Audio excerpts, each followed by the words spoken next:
بسم اللہ الرحمن الرحیم۔ عزیز طالبات، اردو اے میں آج ہم سبق مجھے میرے دوستوں سے بچاؤ پڑھیں گے۔ ان کے مصنف کا تعارف پہلے پڑھ لیتے ہیں۔ نام ہے سجاد حیدر یلدرم۔ پیدائش ہے ان کی 1880 اور وفات ہے 1943۔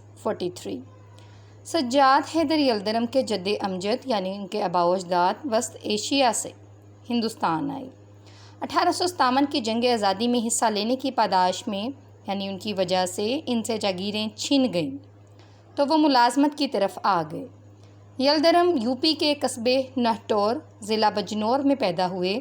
ان کا بچپن بنارس میں گزرا اور ابتدائی تعلیم یہیں حاصل کی۔ علی گڑھ سے BA کیا، اس کے ساتھ ہی ذاتی شوق سے ترکی زبان سیکھی اور بغداد کے برطانوی قونصل خانہ ایمبیسی کو بولتے ہیں، وہاں پر ترجمان کے طور پر کام کرنے لگے، یعنی ٹرانسلیشن کرتے تھے۔ کچھ عرصہ قسطنطنیہ، یہ ترکی کا نام ہے، وہاں پر بھی رہے اور ترکی زبان و ادب کا مزید مطالعہ کیا۔ علی گڑھ مسلم یونیورسٹی کے رجسٹرار کے طور پر کام کیا، پھر جزائر انڈمان میں ریونیو کمشنر بھی رہے ہیں۔ 1943 میں لکھنؤ میں وفات پائی۔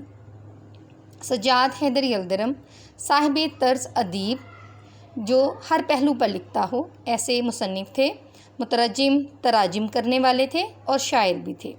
افسانہ نویسی اور ترکی زبان سے اردو میں تراجم ان کی شہرت کا سبب بنے۔